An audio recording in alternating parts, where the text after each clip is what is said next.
Hello everyone and welcome to the Constructive Criticism Network. This network is here to help you improve at Magic the Gathering at every level. From Pauper Leagues to Top 1000 Mythic, we've got you covered. If you want to hear the entire network, head on over to our sponsor at PureMTGO.com, where you can hear each and every show, each and every week, and check out their sponsor, MTGO Traders, and tell them that the CCMTG Network sent you. Now sit back, enjoy the show. From YouTube, podcasts, and more, here's this week's episode from ConstructiveCriticism.com. Hello everybody and welcome to a brand new episode of Mythicast. I am your host Spencer, and I am joined by a special guest, a returning guest, the Mason Clark. Hey buddy, how you doing? I'm doing well, man. It's nice to have you back. Thanks for having me back. You know, I took a little break from helping the town out in Animal Crossing to come here and talk about Historic. Yeah, I hear that you're, taking the town by storm and pushing that Tom Nook right out of there. I don't like Tom Nook. Tom Nook is a mafioso. He puts you in debt for seemingly no reason, then takes the credit for the things you do. Sounds like a mob boss New to to Animal me. Crossing, don't like Tom Nook. Yeah, big Animal Crossing fan up in here with Mason. Mason, it's surprising to have you back on the podcast for the reason that you're here, because you are not a Mythic grinder. You don't actually participate in the Mythic grind very often. You're an SEG grinder, and because of that, you just don't have to play a lot of Standard. Yeah, it's awkward because I think Standard's like probably one of my favorite formats, if not my favorite. And it makes it very awkward that the tournament series I partake in doesn't ever do Standard. So like when Standard does come up, I'm pretty excited. But yeah, I'll like play Arena just kind of for fun and stuff like that, and then try to like maintain an account so that when an event does come, I can test on there. Because I do prefer to play Standard on Arena. I do prefer to play Magic on Arena than Magic Online. Right. So, like, even though, thanks to the great people at Man Traders, I have free access to all the cards, I still rather play there. So, yeah, I do that. And I do like trying to get Mythic, and then I just don't ever push for top 1000. So, I have zero aspirations of MPL. Sure. So, with that being said, this is an interesting time in Magic because the SEG events that you would typically go to are canceled. They don't have a big red cancel stamped graphic over all the events. If you go to SCG's website, like I went last night to see like, is Louisville still happening? And this like red stamp canceled over all the events up till now. And I'm like, oh, okay. So with that being said, you had some more time on your hands. You typically, you like to play Arena while doing other activities, and you decided to get a conversation before, and then maybe it got lost. Yeah, exactly. We're not going to tell the listeners that I forgot to unmute my mic before we started recording this before Mason. That would be, some behind the scenes stuff that they don't need to know. What are you looking for? Did that happen? I don't remember. Oh, yeah, I don't remember it either. With that being said, though, you've been watching Netflix, and you picked the perfect deck to battle the coronavirus with in mono white life gain in Historic. Yeah, so I took the life gain deck that you had from before, and then added Thalia's to the deck, and then you pointed out that Ranger of Eos was in the Historic set, which I just completely missed. I was like, oh, I need to put those in the deck too. And then I changed. I don't know, because the deck I took from you originally was like your old posting of it that was in the Discord. So I don't know how different this one is from when you started with this. But then I changed our main decks. Our main decks are exactly 3 cards off from even the deck that I'm playing now. And one of the 3 cards that we're different on is a switch that I'm considering making. So our decks right now are extremely similar. Okay, cool. But it's funny that you mentioned Ranger Vios, because you had mentioned trying the deck, and I was like, oh, what'd you add? And you said Thalia to the sideboard. I was like, yeah, that seems like it would help this, and this. And then I went to build the deck and saw Ranger, and I was just like, well, this means I can cut a lot of the like awkward stuff and just play kind of a more fair game plan. Talk to me really quickly. I mean, you and I both have actually cut Loxodon on Smiter. Before we get into the deck, what was your thought of the deck going in? And then what through Mythic made you make changes to the deck? Because Historic is actually a really hard format to get information on for people. Yeah, so a lot of Historic is simply like playing ladder and coming to conclusions. It's kind of like that famous Ella Bogan quote, right? Where it's like, the trick of being good at Magic is coming to conclusions with and like too small of data size ever. And so basically, my experience with Historic was that decks that were powerful were the Field of the Dead decks, the other aggressive decks in the monocolored nature. So like besides Gruul, so like red, green, white, and Gruul were kind of like the good ones. And then mono black would pop up every now and again. And then from there was also people love to play their 3-color control decks. So those are kind of like the pillars of my mind, were 3-color control, Field of the Dead, and other aggressive decks. And so I kind of built my deck with that in mind. So that's like why you see Thalia on the board, because Thalia is only really good against like Nexus, and you can bring it in against other things. But you kind of just only want it for that kind of matchup. So Cool. Yeah, I think for me, the deck had to be extremely aggressive, and you still didn't have a good Nexus of Fate matchup before. And so kind of moving away from some of that aggression, which is I think what both of our lists ended up doing, makes a lot of sense when you know that you have to be the bigger deck against mono red, but you still have to be aggressive enough to kill stuff. Stuff like Lockstone Smite or something that we both cut. It doesn't really fit into the format right now for this deck specifically. yeah, the deck also has more powerful things to be doing. Like, even though Loxodon Smiter is a 1-drop lord, and we have like 11 or 12 1-drops across the deck, I can't remember exactly. There's a lot of 3 of the Yeah. deck because of Ranger abuse. But either way, like even though you have a plethora of 1-drops, it actually just isn't quite strong enough compared to the other things you could be doing. And the life gain synergies are quite strong. And then even though Banalish Marshall, like before the deck list that I had from you had like 3 Banalish Marshall, I just put it up to 4 because I wanted to make sure that I could turn my Heliod's on more.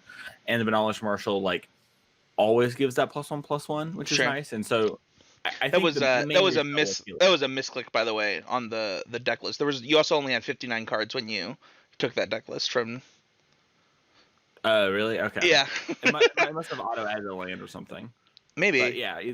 yeah, either because I definitely played with the list you had Okay. for a little bit, and then with the Thalia change, and Sure. then I also had Alfied, which was different from at that point. But I think Yeah, so let's talk about that card. Actually, let's actually bring up the deck just so people can kind of see what we're talking about, because Mhm. one of the cards that you had mentioned just now is one of the 1-drops that I had considered playing.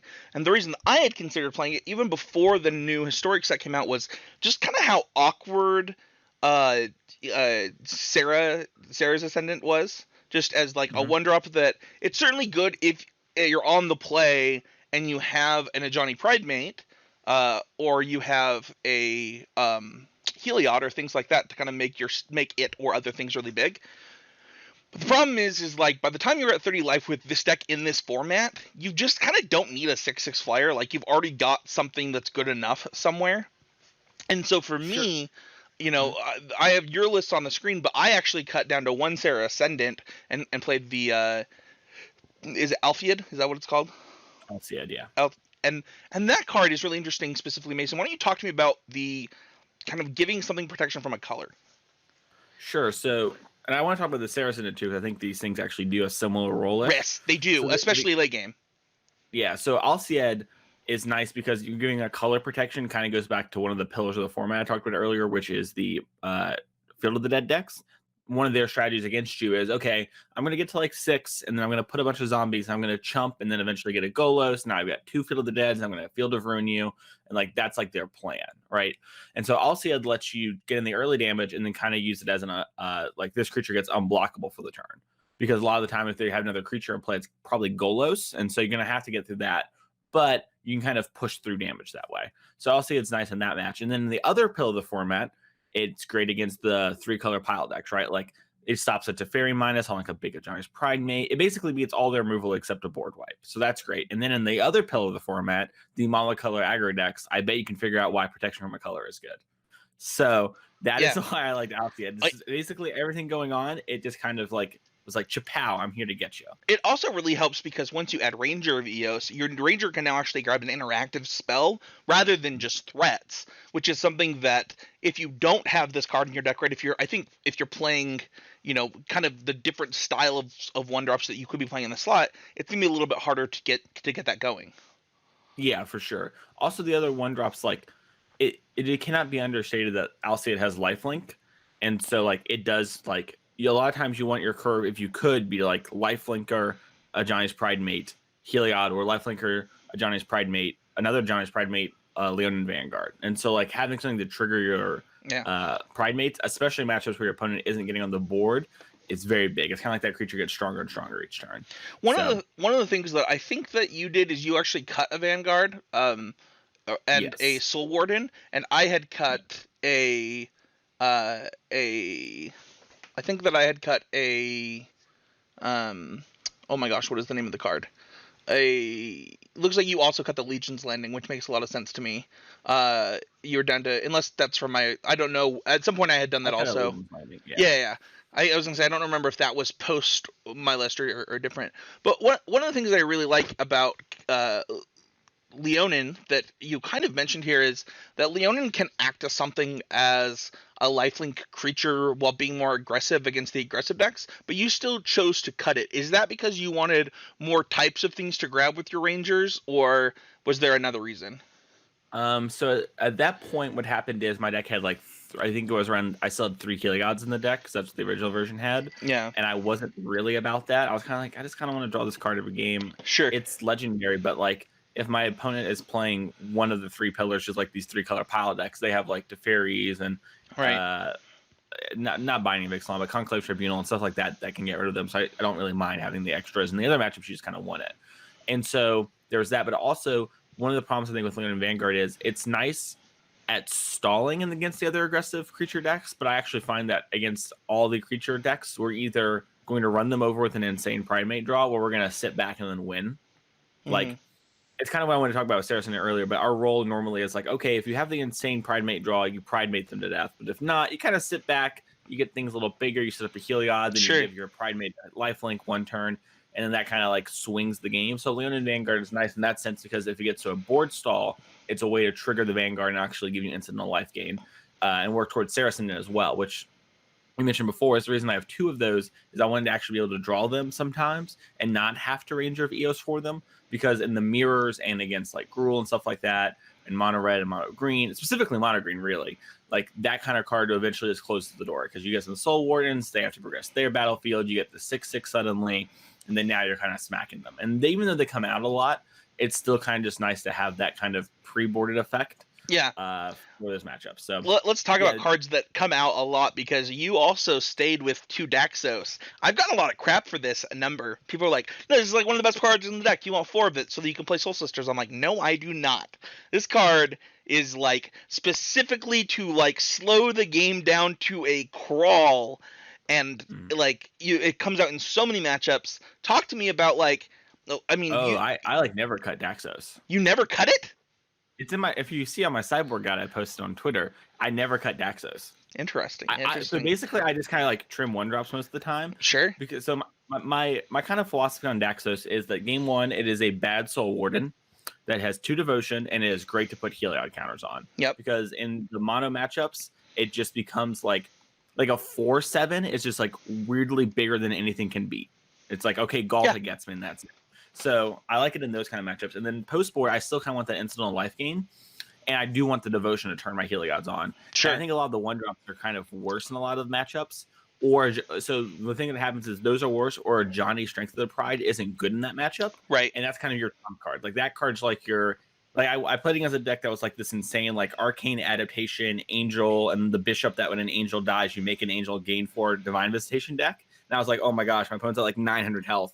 But I drew a Johnny and cleared the board. And I'm like, okay, start hitting you now. And it's this get out of jail free card that's also insane against Field of the Dead, which is kind of like the main reason to have it in the mirrors. And so those cards kind of come out. So you either trim like 1-drops that are situationally bad or Johnny in like every matchup. Mm-hmm. At least that's how I've been approaching it. Yeah, I thought about adding a 3rd Daxos for curve reasons, but then my curve got worse at going 1/1/1. If I did right, that. And it's really important for you to be able to go triple 1-drop when you play Legion's Landing and when you play Leonin Vanguard. So I think that having the right number of 1-drops can stay really important. It is less important once you trim on the Loxodon Smiters, I have found. But that being said, like I have not found Daxos to be something that I'm willing to keep in every matchup. I especially like the control decks. I just think it's pretty garbage in that matchup specifically. So what I like about Daxos and the control decks specifically is that it's good at threatening to turn on the Heliod, but also like the incidental life loss, they don't pressure you, so your Saracens are stronger at that point. Sure. I also board Um, out Sarah Ascendant in that matchup though. so you see, I leave those in because they never pressure your life total, so they're just like inevitability of 6/6. Sure. I think that now that I've played Ranger, I have left in the one of because I only have one Sarah Oh, sure, Ascendant. yeah, Um, but that makes sense. I can see how both of us are boarding differently in the control matchup specifically and against the control decks. I'm with you. I've kept in Daxos against Gruul. It's one of the best cards in that matchup specifically. Against the green decks Mhm. at large, it's actually a reason I've actually thought of having a third one in my board because of that matchup, because I think that it's good against the mono red decks as a way Mhm. to kind of have something big enough toughness. Like once you get either a Heliod in play or something that's really hard to deal with, like a Conclave Tribunal or something against mono red, that card actually gets really difficult to kill. Um, the problem with that matchup, though, and I don't know if you found this, is just like how freaking good Galvin Chainwhirler is against your deck. Oh yeah, game one you can't really fix that. Post board I tried to like mitigate that via sideboarding. I don't think Mono Red actually made this. I made someone replied to it, and I replied with a tweet about how I sideboard there. But I kind of trim all the one drops that are susceptible to it, and then bring in bigger stuff. Yeah. But yeah, it's kind of a problem. I've noticed recently that people have been trying to play like more of a standard version of Mono Red, where they have like Annex of the Forge and Embercleave, I have and that's actually really problematic because they all have Ferocity post board. Yeah, and they also have, I've seen specifically like Torbrand, Embercleave, the Mono Red Devotion stuff, along with Chain Whirler, and it's just like, holy crap, this matchup is so bad now. Like a bigger red deck. Well, it's not even bigger. Chain Whirler's the only big thing, and I would guess that they don't even have that many of them. Well, Uh, it's like brand and all that other stuff is like kind of bigger, right? that is Like, true because they're playing a lot more 3-drops, but I would assume that their 3-drops are split, right? I have not seen them on a red deck list, but like the ones that I've been playing against, they have Chain Whirler and that card, the Mono Red Devotion guy. And I would think that it's because they both have positive interactions with Torbrand. sure, yeah, that makes sense to me. Well, yeah. Also, Chain Whirler is nice with Annex. It is, +3/+0. Yeah. So that's a combo. It's a giant growth. But yeah, that's fair. I have not seen someone play like all of those and Torbrand yet. Yeah. But I also don't think Mono Red's particularly that good. So that would kind of explain it. Also, one of the weird things that happens is because Historic is like Baron-esque, is that you play against a lot of people in Mythic a lot of the time. Like I was like Plat 2 or whatever, I was getting paired against Mythics like consistently. One thing that I've noticed, and you might be able to speak to this because you did the same thing. You play this deck in a traditional event before you played it on the ladder. I played ladder first. Oh, ladder And first. the traditional event came out, and I was low on gold, so I grinded some gold. Yeah. I have noticed Yeah. that the metagames are actually extremely similar for ladder and the events for historic compared to where you might see more aggro heavy strategies on ladder in other formats. I've found that the formats are pretty stable as far as that goes. Did you notice any big differences? Not really. I think part of that is that there is a lack of content on historic, so you kind of get meta deck or out there deck, like the Angel. And that's true Arcane on ladder too. You get like real weird decks sometimes where you're like, this is some cards that exist. Yeah, I think the coolest one I've seen is the Arcane Adaptation Angel deck. But I've seen some like Waste Not decks. I've seen some Gitrog Monster, Terravore decks. I've seen some Terravore control decks like back in the day. But yeah, I do find that I find Fires decks to be more common in the traditional events than I do on the ladder. Did you also have that experience?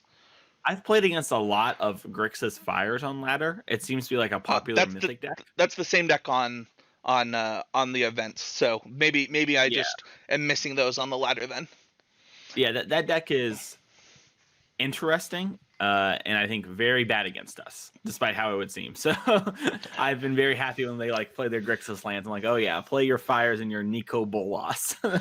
So one of the things we talked about how similar our main decks are. They're just 3 cards off from each other, but your sideboard is extremely different than mine. I was curious about that, but I figured that was a segue for later.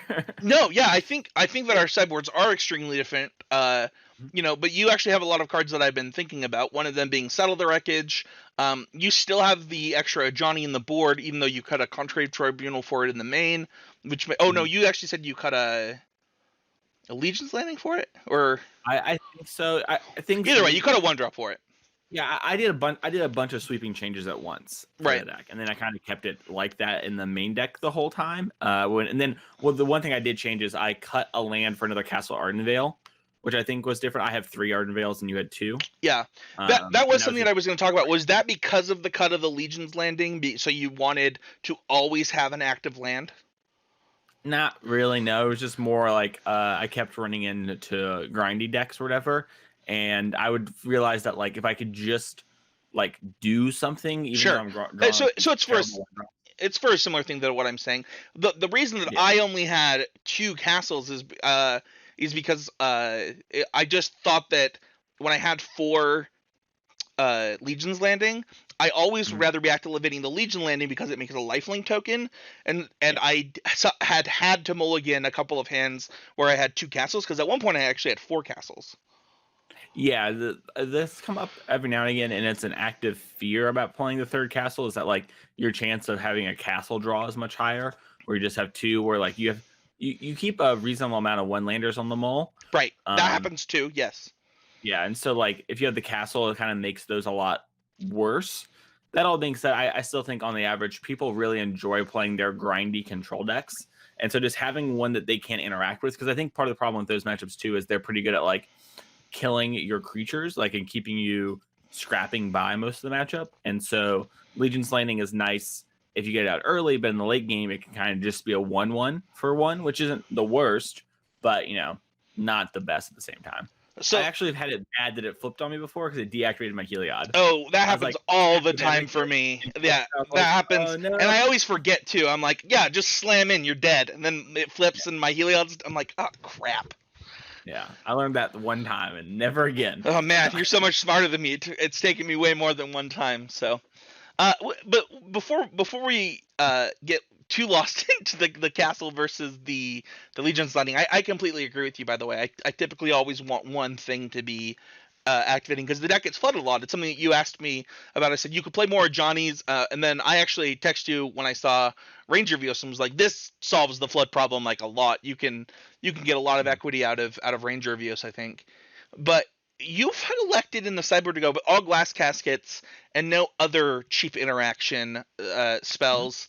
The I don't hate this, but I am curious about the lack of the black red white hate card. Oh, there's just no good black or red decks. Okay, That's what it comes down to. so you have a more distasteful opinion of mono red than I do. It seems, Yeah, so because I play mono against a red, lot of mono red, and then also that card, has the ability to take out Liliana, which I've seen a lot of. So I'm curious. Liana, which one? General, Death's Horde General, or whatever. We don't lose to Death Horde General decks. We don't lose to those. We And don't list to so those. because you don't lose to the Grixis decks. That's true. The Grixis matchup is quite good for you. Yeah, the Grixis matchup is good. The black green mid range matchups are good as long as they don't have an insane Wild Growth Walker draw. But for the most part, even if they do, if you can get a Johnny down and play the game like they're Gruul or Mono Green and stall up the board, you're fine. So the reason to play, I think the reason to play Glass Casket over Devout Decree is that it gives you more game in Gruul and Mono Green, which I think are more. That's actually fair, because I think Gruul is a tough matchup. I think that it's one that you have to play pretty tight. Yeah, I think it's our hardest matchup on ladder outside of the mirror, because the mirror, like, there's a lot of ways to like do a dumb thing and lose. Like, oh, I played a creature which triggered their Soul Warden, which like gave the thing a counter. Now I can't attack or whatever. But like, yeah, I think Gruul is like a really tough matchup, and so being able to answer their spell breakers, have cheap interaction just for like if they pump up a creature is nice. Against Mono Green, hitting a Steel Leaf Champion is great. Hitting even an Elf if you're on the play, that can be very powerful as well. So just having all of those kind of things is nice. And against Mono Red, like we talked about earlier, I think the nicest part of Devout Decree is that it exiles specifically for like Annex and things like of that nature. Yes. And Glass Casket does the same, but leaves Devotion behind for your Heliod and for your Daxos. Okay. So You've sold me on that.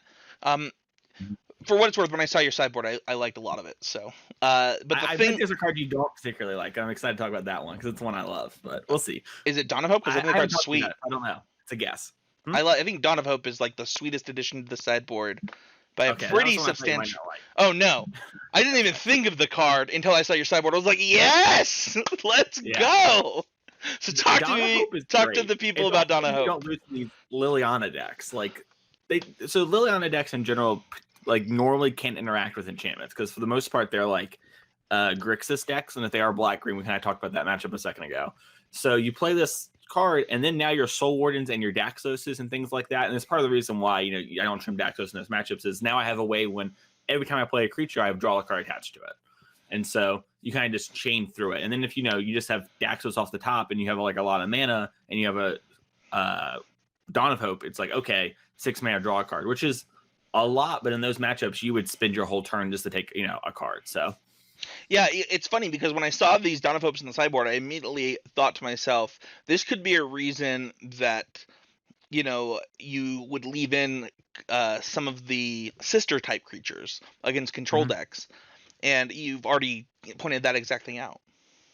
yeah, I think it's just nice in those matchups. Also, they're great with Heliod. Like, just having things that are lifelinkers are great with Heliod. I've actually found that like Castle Ardenvale plus Activate to like give a counter is just good enough to actually buy you a lot of time in a lot of matchups.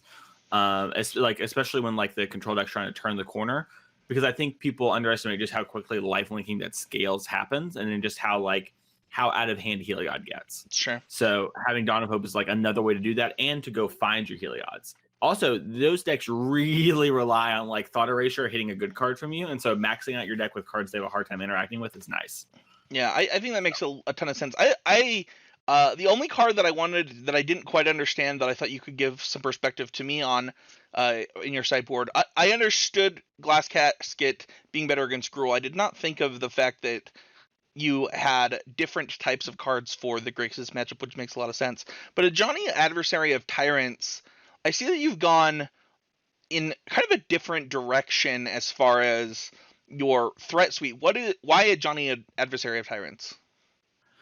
So I kind of just alluded to the control decks really rely on Thought Erasure as a way to kind of break up your hand. Like those decks are normally capable of answering creatures, and so the non-creature threats are really what they're trying to hit with Thought Erasure. Or if you have like an insane Johnny's Pridemate draw, they'll probably take the Pridemate if they don't have a quick answer for it.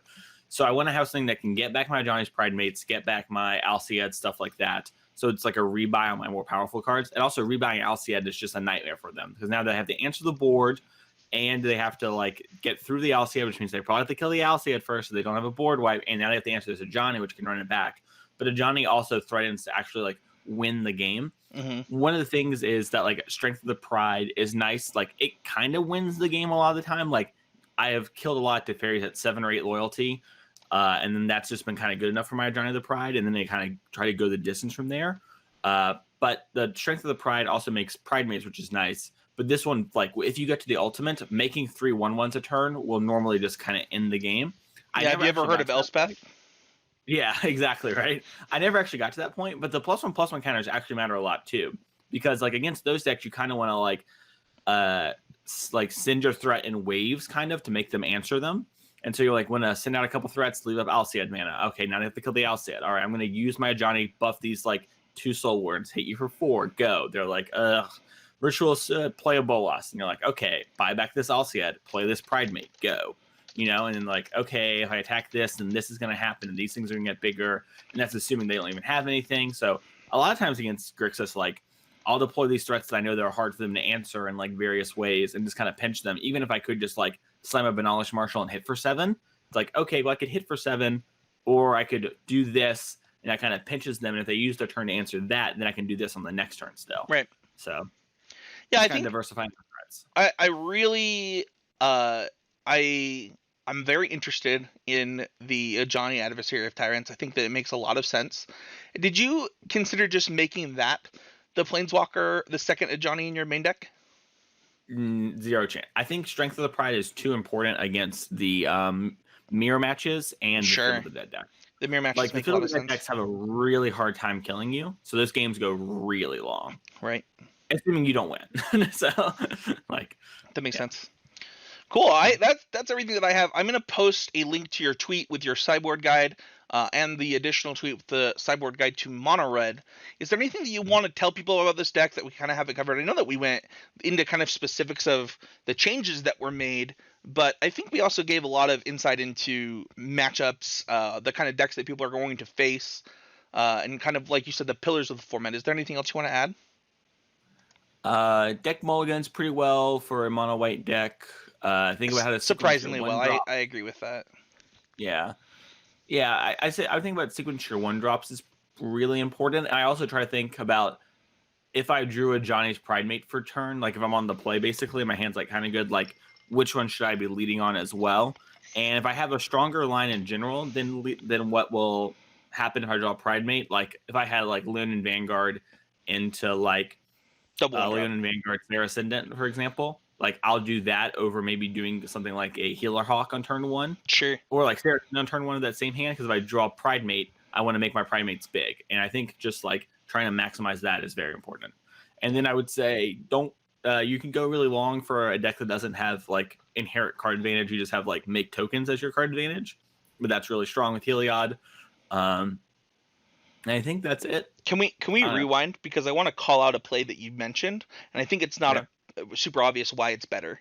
So you talked about the hand where you have Vanguard, and Sarah Ascendant, and you don't currently have a Pride Mate in your hand.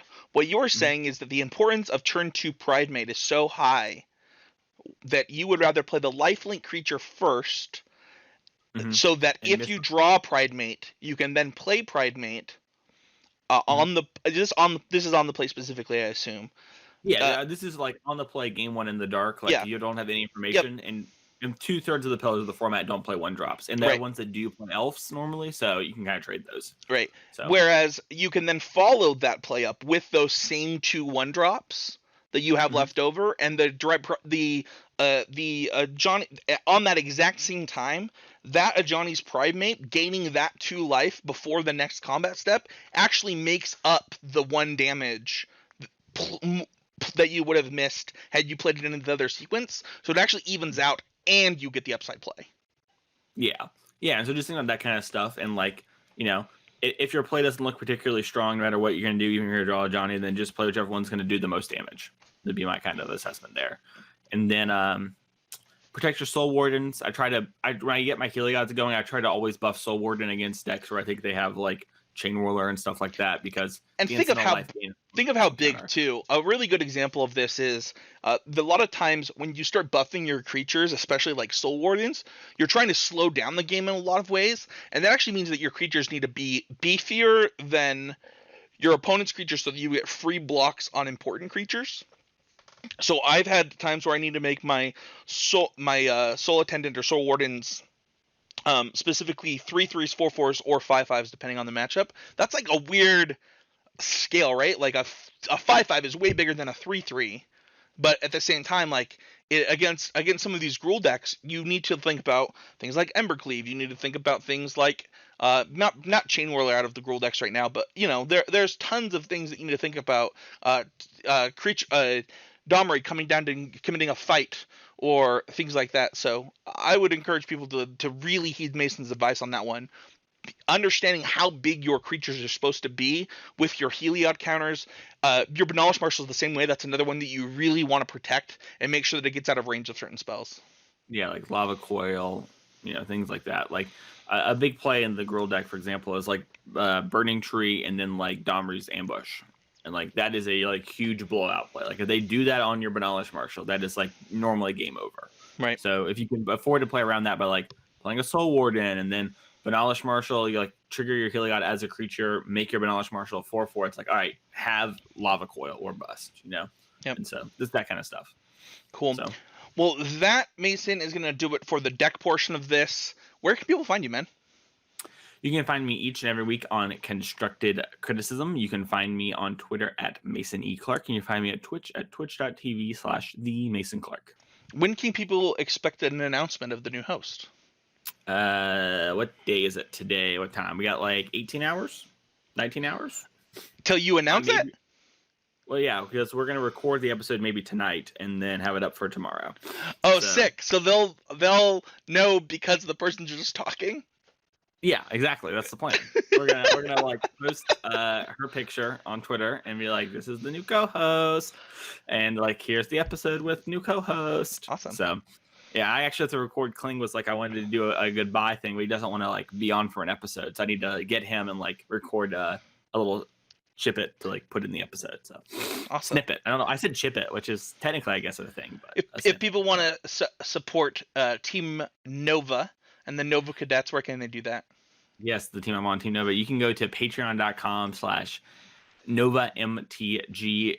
We don't actually do historic, so that's why the Cyborg Guide was up on Twitter and stuff. I was like, well, this is something I should normally put on the Patreon, but we don't cover this format, so everyone can have it for free, I guess. Sure. But yeah, you'll find Cyborg Guides and stuff like that. And actually, if you like the Cyborg Guide and a little snippet, normally when I write a Cyborg Guide for the Nova thing, I actually write like a matchup philosophy, kind of like I talked about here, where like I'll go over like, in this matchup, generally this is the thing I'm worried about and I'm thinking about. So I kind of try to do this in that matchup. And so I have like a mini paragraph, well, probably a little more like a little mini essay on every matchup is a better way to say that. And I normally cover like 10 to 12 matchups. So kind of got like a little poo-poo platter on Twitter. So awesome. Well, Mason, I didn't realize when we started this beard growing contest how far ahead of me you started. Yeah, I feel like you misled this a little bit. No one asked me. You turned on my camera, and I was like, Yeah. deal. All right. So with that being said, anybody who voted for Michael or Matt are crazy people, and yeah, we'll see whose beard is the most lush at the end of COVID-19. You can find me at Spencer 13H. You can find the podcast at Arena Mythicast. Every week, if you want to be on this show, don't forget to tweet at the show. Let us know that you made Mythic, and we'll be happy to see if we have time to invite you on. It's been really cool to see the growth of this podcast since I took it back over. I'm kind of amazed at just like when I invite somebody on the show, the support that the community gives that person, and it's why I do this show at this point, is like to specifically be like, this person's grinding, this person's putting in work, here's the work that they're putting in, and it has kept me playing Magic, Mason. Like legitimately, this show is like one of the things I love right now. So thank you everybody who's been doing things to support the show. We had somebody post it in multiple Facebook groups. I've never even met this person, and just got like, this person shared it here, and here. It was just like, wow, like this is. If you just remember that during times like these, to support your creators that you love. And with that being said, there is no Patreon launch this month. I didn't mention it last time, but I meant to. We won't be launching a Patreon at this time. I know that I said it a few weeks ago that we would, but I want to allow people to support the creators that need it. And I am not one of those creators. So instead of plugging a Patreon right now, I just want to say, go support the people that that need it and that you can, because times are rough right now. Yep. For sure. So thanks everybody so much for listening. We'll see you guys all next week with another episode of Mythicast.